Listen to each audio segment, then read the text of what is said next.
जय गुरुजी, शुक्राना गुरुजी, सारी संगत को जय गुरुजी। आज मैं आप सबको बताऊंगी कि ऐसा क्या करें जिससे हमारा पूरा परिवार, पूरी फैमिली ब्लेस हो जाए। कभी कभी ऐसा होता है कि घर में 4 मेंबर्स हैं और गुरुजी के बड़े मंदिर सिर्फ एक ही मेंबर हर बार दर्शन के लिए जा पाता है। बाकी के जो 3 मेंबर्स हैं वो बीमार हैं या किसी वजह से प्लान बनाकर भी बड़े मंदिर तक पहुंच नहीं पाते। तो आप टेंशन मत लीजिए।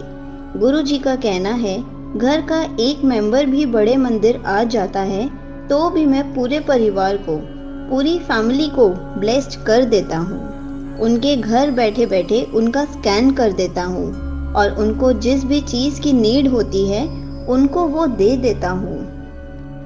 गुरुजी को सब पता है किसको कब क्या देना है, किसकी बीमारी ठीक करनी है या किसका दुख दूर करना है। और अगर आपको तब भी ऐसा फील हो कि हम चाह कर भी बड़े मंदिर नहीं जा पा रहे, कितनी कोशिश कर ली हमने, या हम आधे रास्ते जाकर फिर वापस आ जाते हैं, ऐसा क्यों हो रहा है? क्या गुरुजी हमसे नाराज हैं? क्या गुरुजी हमें बड़े मंदिर आने देना नहीं चाहते? हम ह्यूमंस हैं, ऐसा ही सोचते हैं ना। हम फर्स्ट टाइम में कभी भी पॉजिटिव नहीं सोचते। फर्स्ट थॉट हमारा हमेशा नेगेटिव होता है। सही कह रही हूँ ना संगत जी? क्या हम कभी ये सोचते हैं कि ऐसा कुछ हो रहा है तो गुरुजी कोई प्रॉब्लम आने से रोक रहे होंगे? वट एवर प्रॉब्लम कुछ भी हो सकती है, क्या पता इसमें हमारी भलाई हो। तो हम घर के पास में कोई सत्संग हो तो हम उसमें जा सकते हैं, तब भी हम गुरुजी की ब्लेसिंग्स लेकर आए। बड़े मंदिर नहीं जा पाए तो क्या हुआ, सत्संग तो होकर आ गए ना। अगर 1% सत्संग भी नहीं जा पा रहे तो मन क्यों छोटा करना है? घर पर ही छोटा सा अपनी फैमिली के साथ सत्संग कर लिया जाए। अब घर में छोटा सा सत्संग कैसे होगा? ज़रूरी नहीं है कि आप गुरुजी का बहुत बड़ा सत्संग करो। आपका जितना बजट है आप उतने में ही छोटा सा सत्संग कीजिए। गुरुजी छोटा या बड़ा सत्संग नहीं देखते, करने वाले की श्रद्धा और इच्छा देखते हैं।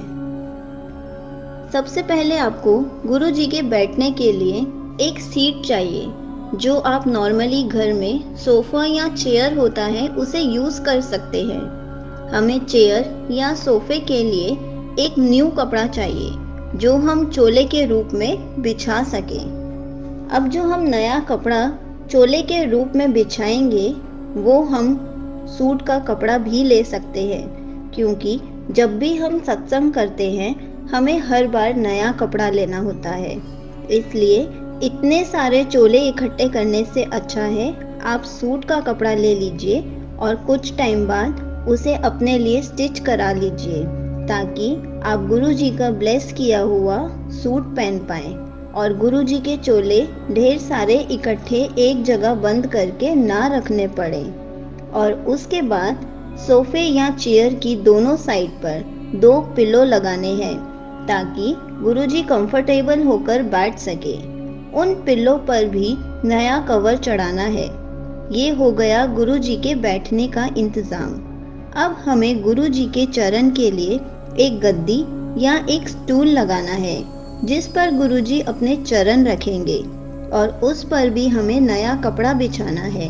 और हम गुरुजी के लिए हमेशा अलग बर्तन रखते हैं जो घर में यूज़ नहीं होते हों। जब भी हम गुरुजी का सत्संग करें तो वही बर्तन यूज़ कर सकते हैं।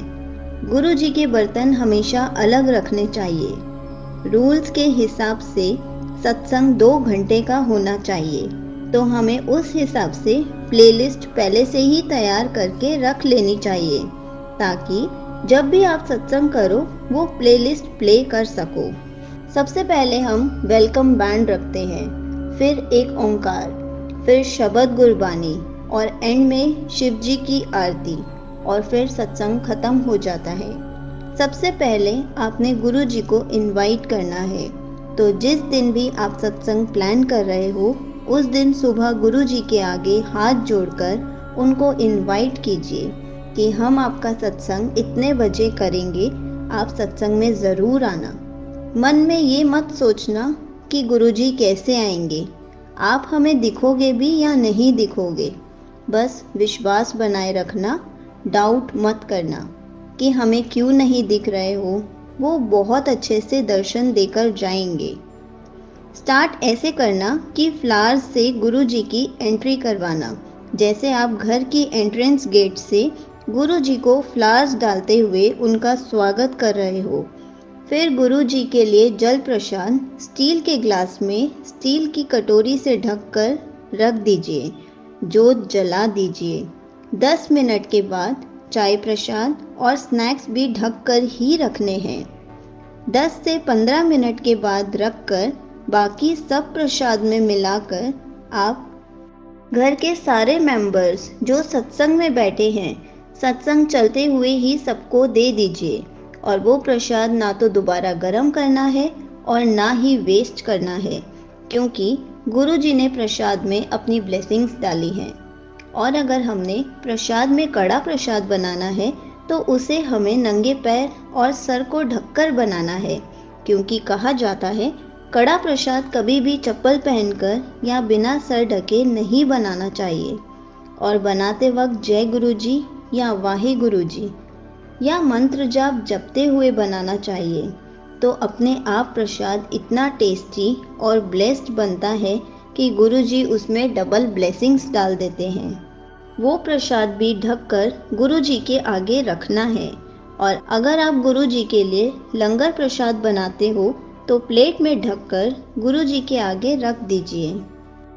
लाइक चपाती, सब्जी, दाल, चटनी जो भी आपने बनाया है। उसके 10 मिनट के बाद आप प्रसाद को बाकी खाने में मिलाकर घर के सारे मेंबर्स को सत्संग के टाइम लंगर प्रसाद और जल प्रसाद दे दीजिए। लेकिन ध्यान रहे, आप जो भी खाने में प्रसाद मिला रहे हैं, आप प्रसाद को दोबारा गर्म नहीं कर सकते। पूरे सत्संग में आपस में बात बिल्कुल भी नहीं करनी है, क्योंकि गुरुजी हमारे सामने बैठे हैं। गुरुजी के लिए जब भी हम दरबार में फ्लावर्स लगाते हैं तो उनके चरण पर लगाते हैं, फ्रेम पर नहीं लगाते। अब आप ये सब सुनकर सोचोगे छोटे से सत्संग में इतना सब बनाना है। नहीं, मैंने आपको सिर्फ एग्जाम्पल्स दिए हैं। आप जो जितना कर सकते हो आप उतना ही कीजिए। सिर्फ एक चीज़ बनाना चाहते हैं वो भी आपकी इच्छा है। अगर आप 2 चीज़ें बनाना चाहते हैं वो भी आपकी इच्छा है। अगर आप सब कुछ बनाना चाहते हैं वो भी आपकी इच्छा है। गुरुजी सिर्फ श्रद्धा देखते हैं कि मन से शुक्राना कर रहा है, मुझे याद कर रहा है, मेरे लिए टाइम निकाल रहा है, मेरे लिए सत्संग कर रहा है। ये नहीं कहते कि अपने आप को कष्ट दो या बहुत खर्चा करके सत्संग करो। आजकल बहुत गुरु परिवार है जो सिर्फ अपनी फैमिली में ही सत्संग करते हैं, जिनकी जैसी श्रद्धा है, मतलब सिर्फ याद करना और शुक्राना करना है, ब्लेसिंग्स लेना है। जय गुरुजी, शुक्राना गुरुजी।